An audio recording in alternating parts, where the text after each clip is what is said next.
We're going to talk about crypto donations and ushering in a new era of philanthropy. This is an article that I saw on Coinbase. So that's what made me want to talk about it. Let's throw up some branding. Yes, there we go. Can you see? Cool. My logo's covering up the article. Gotta do something about that. All right. Well, anyway, we're in Crypto Gems. This is the last segment of the podcast. This is where we talk about blockchain, NFTs, cryptocurrency, anything else related to that. Well, our first story today has to do with, I'm going to remove the overlay, philanthropy, charitable giving. According to this article on Coinbase, 45% of crypto holders donated $1,000 or more to charities in 2020, compared to 33% of all investors, according to a new report by Fidelity. This year, Fidelity Charitable, the firm's nonprofit arm and the U.S.'s largest grant maker, has received over $274 million in crypto, nearly quadrupling its 2017 record of $69 million. Millennials are more charitably inclined and more likely to invest in crypto than their baby boomer or Gen X counterparts, the survey reports. Fidelity Charitable's Tony Uman noted, as investors, particularly millennials, combine their interest in digital currency with their charitable values, digital assets have the potential to become a significant source of funding for philanthropy. Apparently, we've entered a new era of philanthropy. Philanthropy refers to charitable acts or other good works that help others or society as a whole. Philanthropy can include donating money to a worthy cause or volunteering your time, efforts, or other forms of altruism. Now, here's some examples. Last year, or actually this year, Macy's Thanksgiving Day Parade in NYC featured its first ever NFT auction. All right.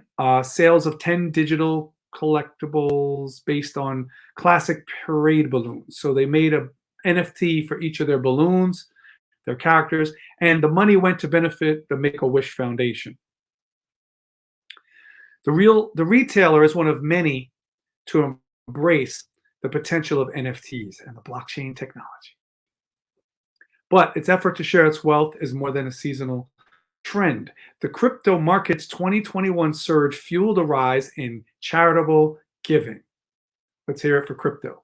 And major nonprofits like UNICEF are embracing the shift of connecting to crypto philanthropists, and they want to connect to these platforms to welcome year-round digital donations. Let's take a closer look.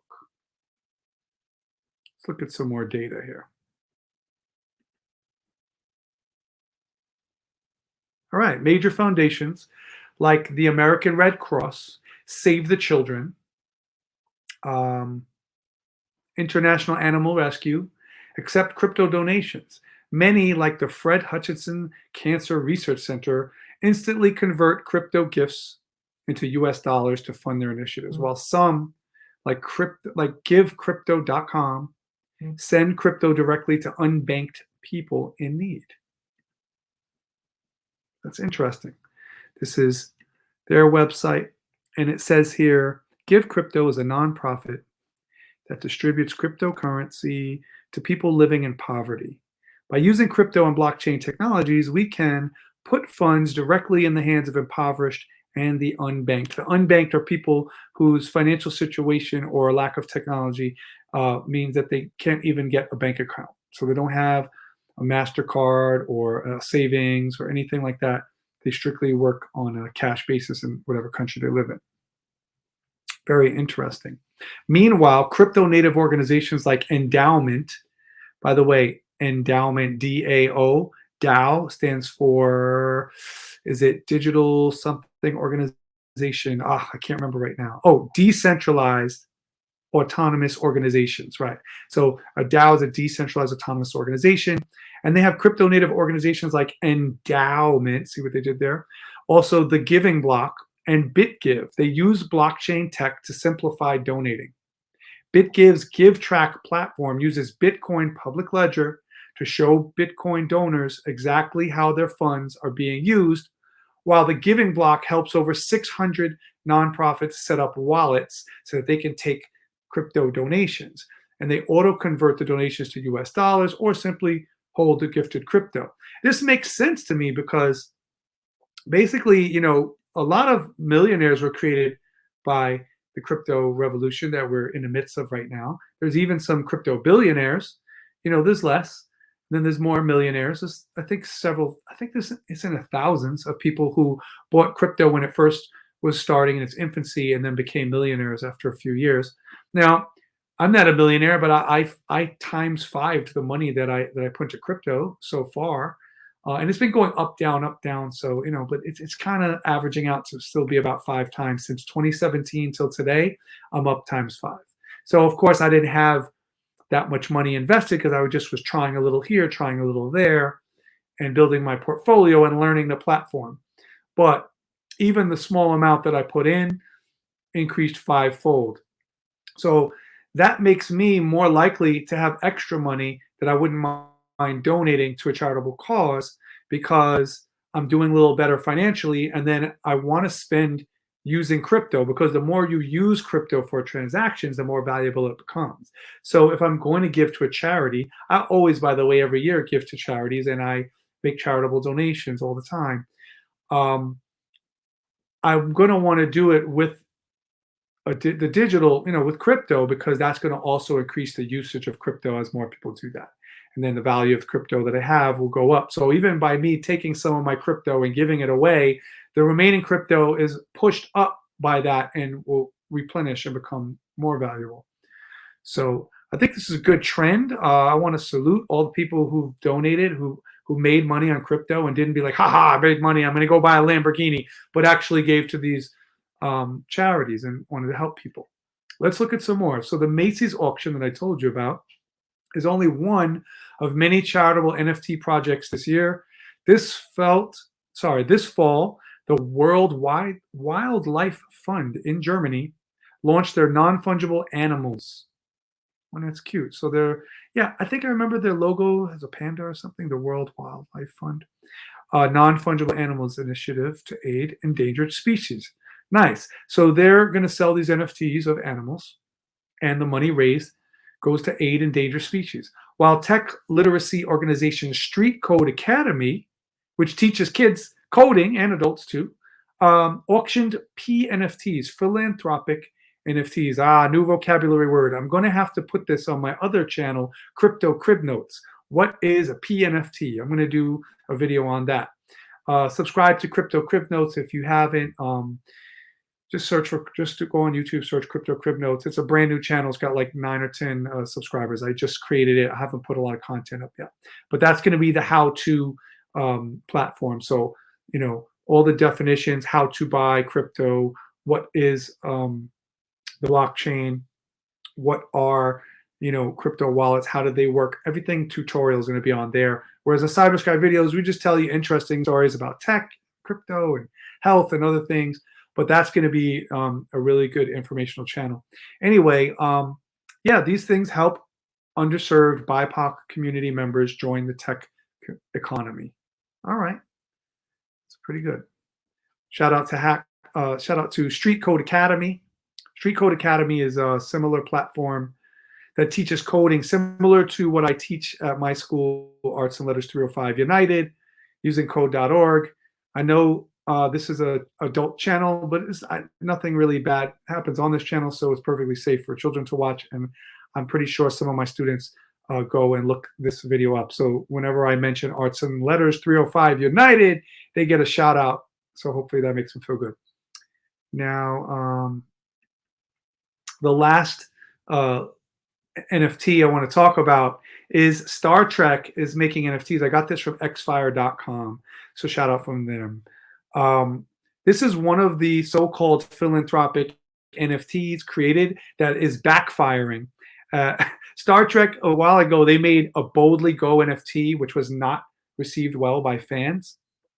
And they took it down. And they got so many complaints. Let me tell you about it. They attempted to create 100% quote green NFT where fans would submit their hopes for the future, and it would be minted into an NFT with donated proceeds going towards selected charities, right? But fans trashed the idea, saying it was pandering.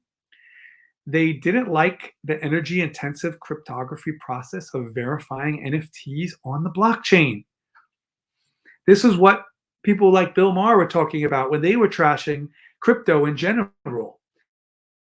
Um, and there are definitely problems where the amount of energy, hence electricity, used to run the computers that keep the blockchain going, it burns a lot of energy, and some of that energy comes from non-green sources like burning coal and oil and things like that. Now, some of it, to be fair, comes from wind power, solar power, and other forms of green energy. So all NFTs aren't made off of dirty energy.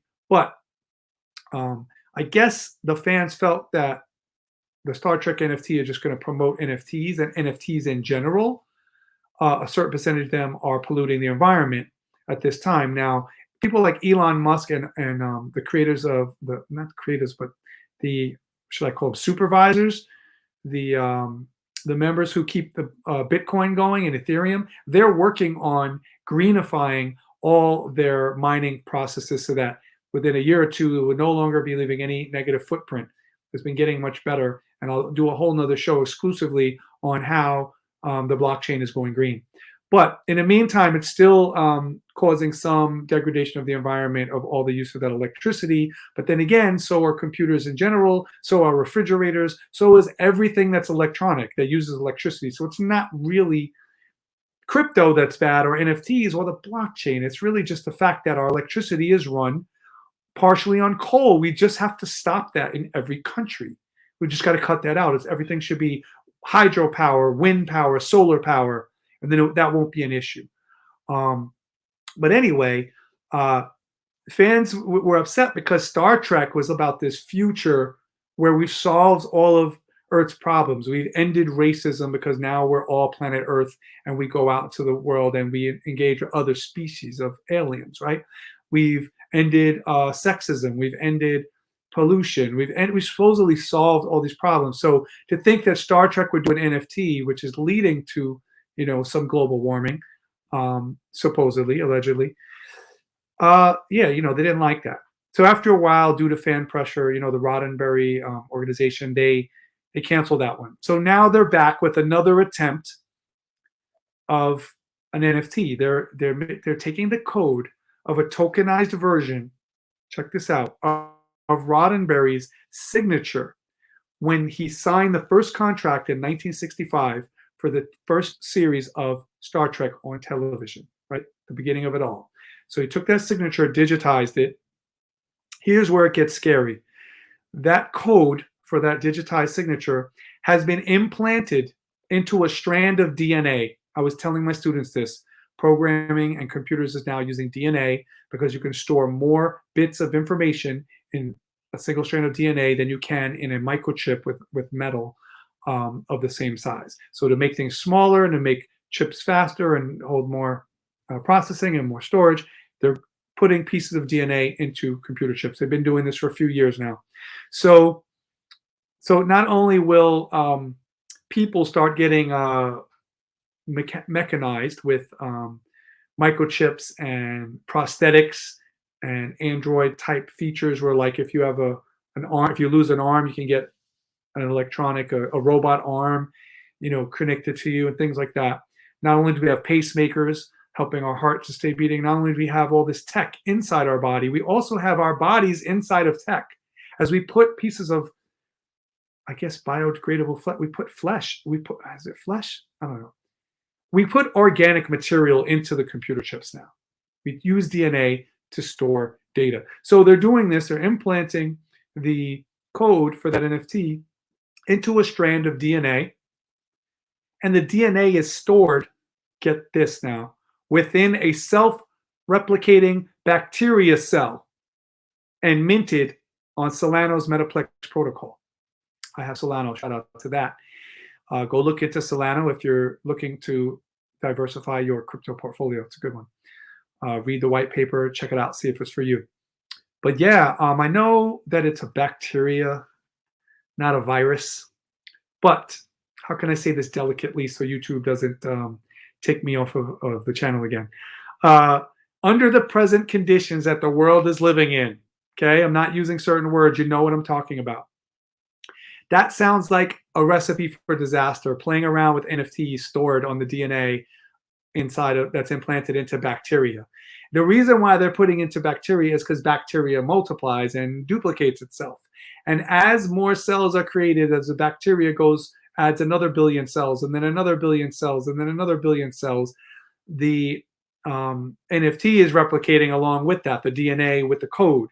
So the crypto or the NFTs and crypto are sort of the same thing, really. One's a collectible, one's used currency, but they're technologically their code on the blockchain is expanding, and it's becoming more valuable based on the length of time that goes by and how much the bacteria has replicated. And oh my God, this sounds like a Michael Crichton movie. You know, Michael Crichton made Jurassic Park. I'm going to give you some more details. By the way, shout out to Ray Ampliquito, who wrote this article for X-Fire. Star Trek NFT is now the first living eco NFT. So now I need to go to Crypto Crib Notes and do what is a living eco NFT. This is the next thing, right? Roddenberry Entertainment is turning Gene Roddenberry's signature on the show's first contract into a digital art piece, referring to it as the first living eco NFT. The NFT, which was signed in 1965, no, the contract was signed in 1965, I think they're getting confused now, is unique in that the creators implemented the Star Trek creator signature into a living bacteria cell. Digest that for a moment. This means that as the cell makes new copies of itself, the NFT grows by a factor of around 1 billion per night. Wow. At the moment, the first Star Trek NFT, El Primero, that's the name of it, is still dormant. But what will happen when it's not? Dun, dun, dun. Anyone interested can view the bacteria inside a vial encased inside of a glass cube. Oh, I like that, cube. At the Art Basel Miami Beach Art Fair. I will not be checking that out. Hopefully, and they had to put it in a glass cube. It's in a vial in a glass cube. Like things that can all break and bacteria can be released. Hey, it's probably not that harmful bacteria because it just has code on it. But who knows what kind of bacteria they use? That's what I'd like to know. If anyone in the science world has info on that, knows the bacteria they're using, let us know in the comments. We'd really like to know. So I ask you, audience, what could possibly go wrong? What do you think of that? Is that, are we playing with fire here again? Hey, Angus, what's up? This is pretty crazy. So I see some people in the comments talking about crypto and what to invest in. I have discussed that on previous shows, and I will be making more videos specifically on that. I'm not going to get into that today, but to the short, just a couple of sentences on that. Nobody can tell you what crypto to invest in the same way that no one can tell you what stocks or bonds to buy in the stock market, or what house is the right one for you to buy. I like the house metaphor. Let's stay there.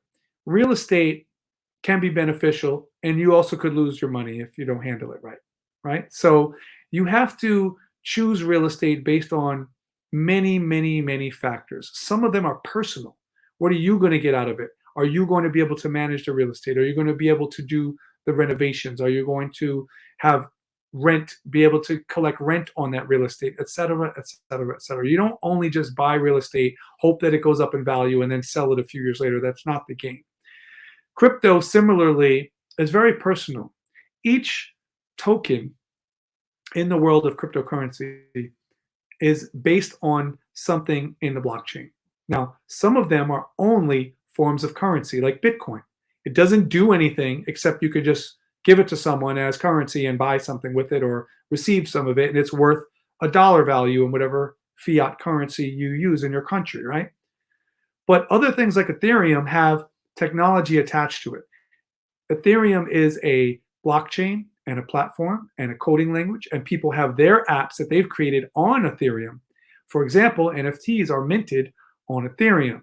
So because it has usefulness, the more people use those apps, the more people make smart contracts based on Ethereum, or The more people get into the NFT market, the more Ethereum is useful, the stronger its possibility of maintaining value and sticking around for the long haul will be. And then it will go up in value because more people will want to invest in it. So it's a lot of different factors. Now, there are other, you know, altcoins, as we call them.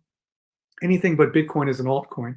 So there are others like Cardano, Polygon, Polkadot, Solano, and some of these are based on Ethereum. So there's layers. So we got layer one, and then layer two is like another coin that company made something, let's say an inventory system that's being used by all the big box stores like Walmart and Costco. So someone created a new inventory system that saves these companies millions of dollars, and it's run on that token technology, which is run on Ethereum technology. And so you're adding layers of things that happen that are valuable.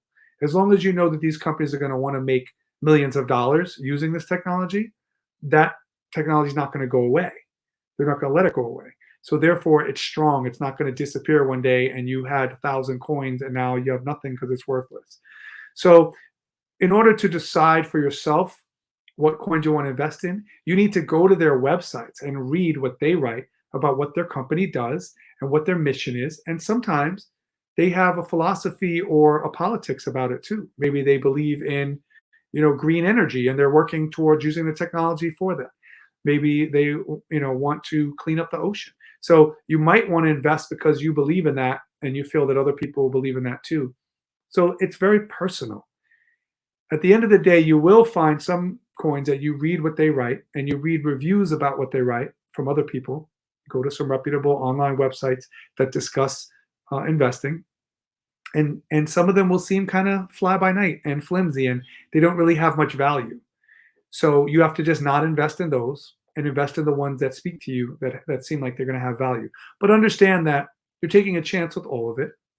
There's no guarantee.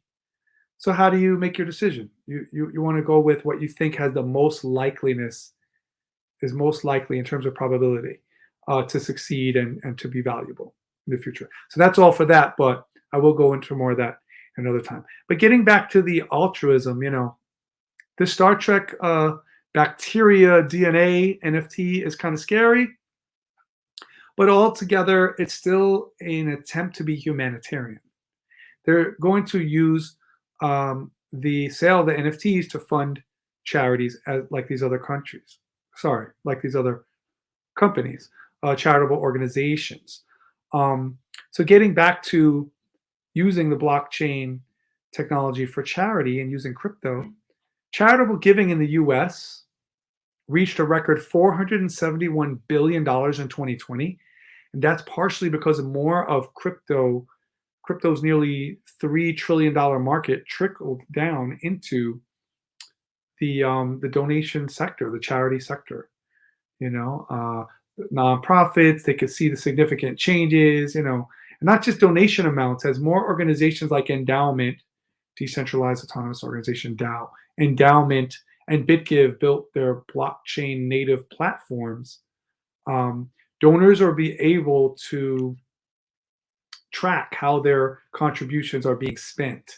So that's what the blockchain does. It offers transparency and based by mathematics and technology and verified by thousands of seeders and miners verifying that that's how the money was used. So this kind of lends itself to charity giving, because one big problem in the world of charity is there's a lot of charities that spend a huge percent of the money they take in on internal operations and paying their staff and spending it on trips. And how much of that is really going to, let's say they're for feeding the homeless, how much of that is going to that?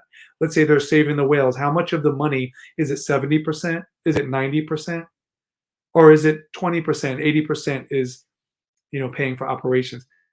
Or is someone corrupt in that charity, siphoning off money and spending it, illegally, and then later on you find out that the government investigated, took away their 501c. So people don't want to feel that they're working hard for their money. They're going to take a little percent of that and they're going to donate it because they want to make a difference in the world. And then that organization didn't spend the money properly. Blockchain solves that. When you use a blockchain native platform, the donors can track their contributions and how they're being spent and make it an opaque process. But exactly how will the new era of philanthropy, crypto philanthropy, play out? As BitGive board member Paul J. Lamb put it, the future of giving is for all of us to imagine, create, and build on our common desire to give back. Speaking of giving back, did you know that the Cybersky Videos brand is a subsidiary of a corporation known as dun, dun, dun, Stairs Academy Nonprofit? And you can join the Stairs Academy and Cybersky Videos Patreon and support this very channel. Let me show you how. Not only will you be helping us to create more content and educational opportunities in underserved communities, but you can also get a shout out in one of our podcasts. You can get early access and you can get exclusive content. Plus, you could get a custom Cybersky branded Rubik's Cubes. So join the Patreon and become part of the Cybersky community. Link in description. If you follow us for crypto info and want to throw us a tip, we do accept crypto through our crypto wallet address, which will be in the description. You can also donate to us directly at paypal.me/stairsandcybersky. STAIRSAND Cybersky. Thanks for watching the Cybersky podcast. I hope you learned something. If you did, don't forget to smash that like button, subscribe, ring the bell for notifications so you never miss a Cybersky video, share with friends, and for the doubters, you know what I say. Remember, the best revenge is success. Stay healthy, my friends, and as always, stay blessed. Cybersky out.